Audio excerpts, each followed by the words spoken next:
يوسف انا ممكن العب معاك؟ تلعب معايا ايه؟ هو انت ولد؟ بعد كده انا كنت نفسي في اخ ولد بس ربنا ابتلاني ببنت. ايه بقى حضرتك واقفه بتشم الزرع؟ لا يابا. مالك يا حبيبتي زعلانه ليه؟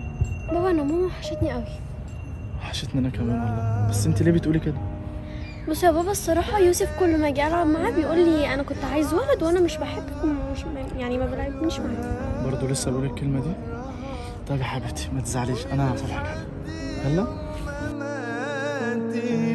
يوسف. لا يا بابا. زعلت اختك ليه؟ عشان نفسي في اخ ولد بس هي طلعت بنت. طب يا حبيبي دي اراده ربنا، احنا هنعمل ايه؟ انت المفروض دايما تقول الحمد لله، بعدين انت لازم تكون سند ليها، صح؟ صح. يلا نصالحها. اي خدمه يا ست البنات، جبتولك لحد عندك عشان يصالحك. صالحها يلا. يلا بقى تلعب معايا. يلا ماشي. يلا نلعبوا مع بعض.